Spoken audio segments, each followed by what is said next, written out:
Hi Virgo, welcome to a video on 3 things that all of you should know in 2021. It's Raina here, and somebody asked me if this is for Virgo rising, and for sure this can also relate to that.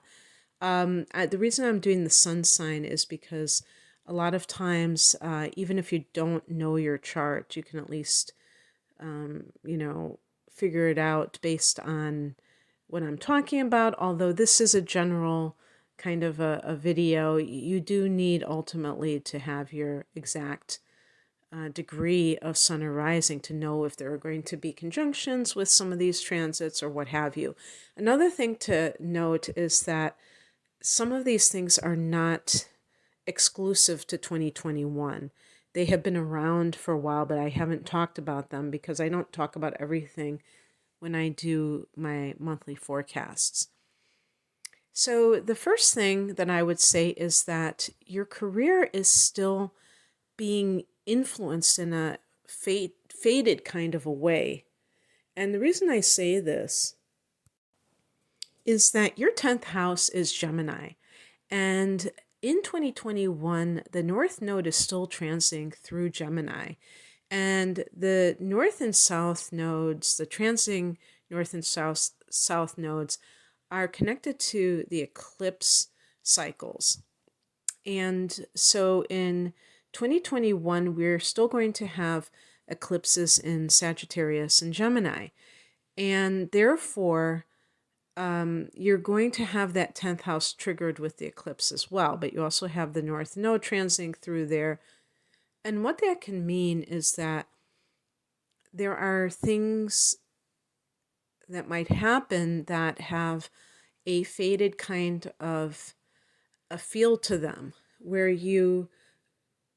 something occurs that seems that it wasn't something that you initiated or that you really went after.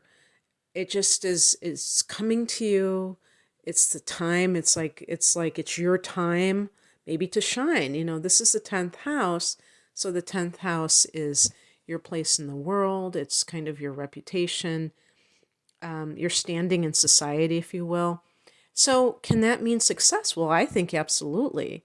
You're going to have a solar eclipse here on June 10th, and that may usher in, opportunities for a career that you haven't even dreamed of at this time. So I think the thing that is really important is if you are ready, Virgo, to step into the limelight, because the South Node is in the 4th house of home and family. And what that means is that it can be very tempting for a Virgo person to kind of be a homebody and, keep in your little cocoon or your nest. But this is really the universe kind of cajoling you out of that and having you step into your prominent position in society, however that manifests for you. And I would say, even if you're somebody who's retired and says, well, I don't even have a career right now, I'm not working or blah, blah, blah, you can still be a leader in your community. The 10th house is the house of leadership.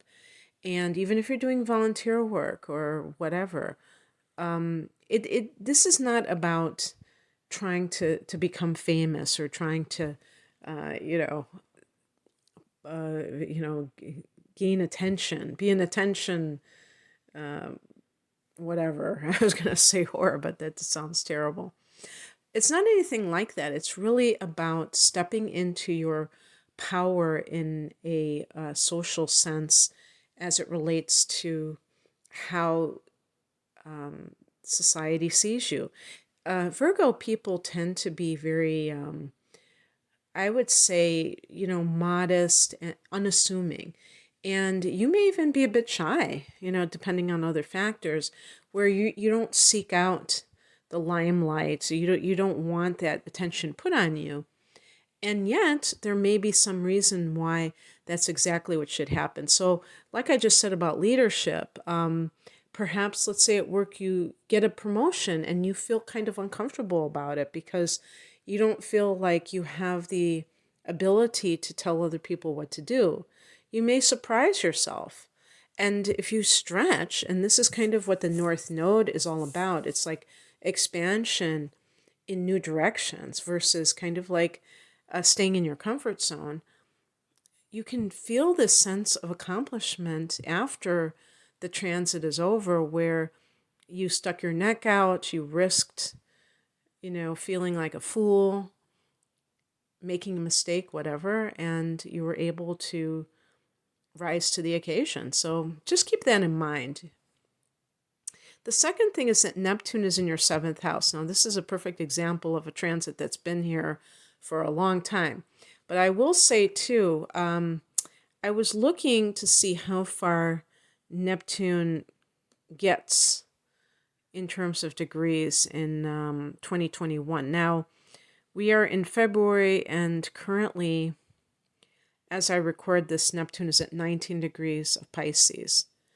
So it's in its own sign of Pisces. It's been there for I think about 10 years. So depending on what your degree of sun or rising is, that would determine the 7th house cusp. So I can't tell you whether or not it's actually in that 7th house, unless I know what it is, unless you know what it is. But if you do have your rising sign at least 19 degrees, then you know right now that it's there. And it's going to get up to 23 degrees. It does retrograde and then it loses degrees again. So if you're in the latter 5 degrees or so, it's not going to get into that 7th house this year. For the rest of you that it is in that 7th house, the 7th house is the house of committed partnership. And so sometimes if somebody gets married, I would say in that time frame when, or even makes a commitment to somebody within the transit of Neptune being in the 7th house, that marriage may be, there might be some kind of deception that occurs.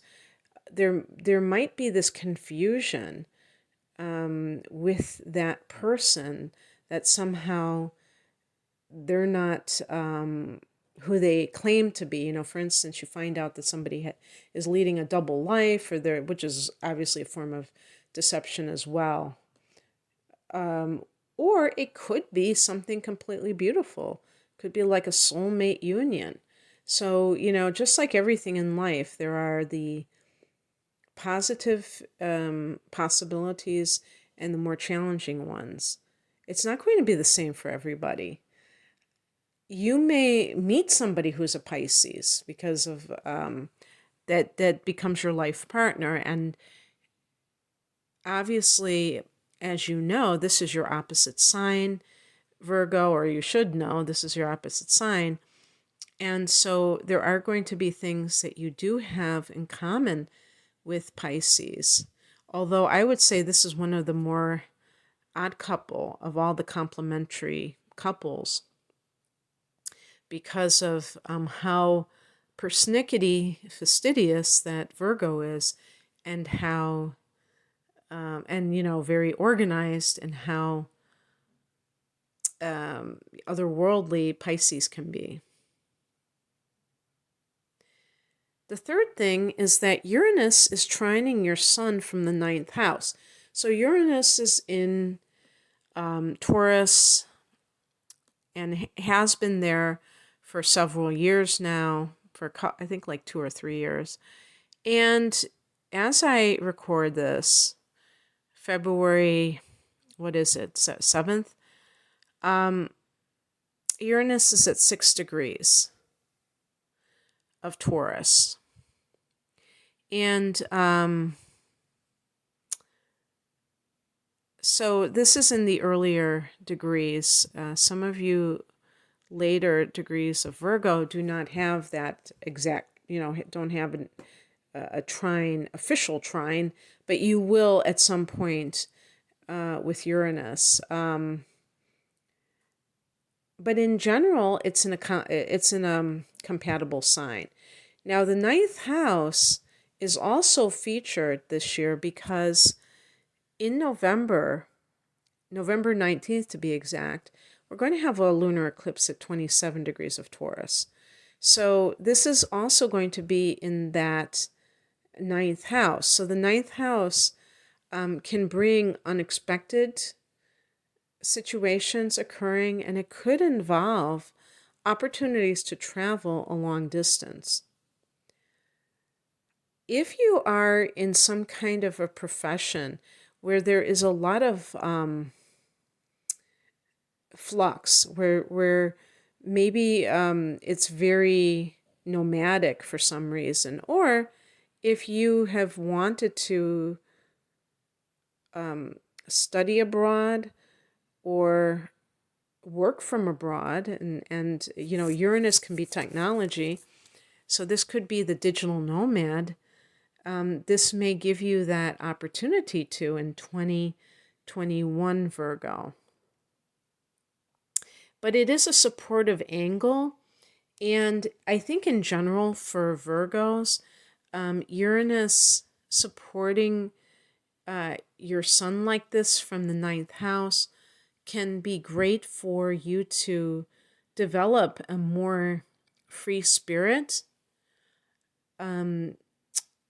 being less tied to convention, although I don't think that Virgo is necessarily particularly traditional or old-fashioned, but I do think that all earth signs tend to gravitate, pardon the pun, towards conventional thought to some degree. Because of that, I think there's a real penchant for earth signs to want proof of things. And so believing in statistics and, the tangible results. And the ninth house is abstract knowledge. So it's something that, we talk about with philosophy. And this is the higher mind. So it's not, it's also, talking about God. So it's definitely not just the concepts that we necessarily associate with mundane knowledge, which is a third house specialty. So this can really expand your philosophical nature, your spiritual nature, because Uranus can be kind of unusual, also psychic kind of exploration. And this can be really enhanced with that lunar eclipse. It can, you might have this mystical experience that you cannot explain away with the typical scientific explanations. So anyway, Virgo, that's what I have for you. I hope that you enjoyed this. If you would like a private reading, please click on the link below for more information about what types of readings I do. Take care. Bye.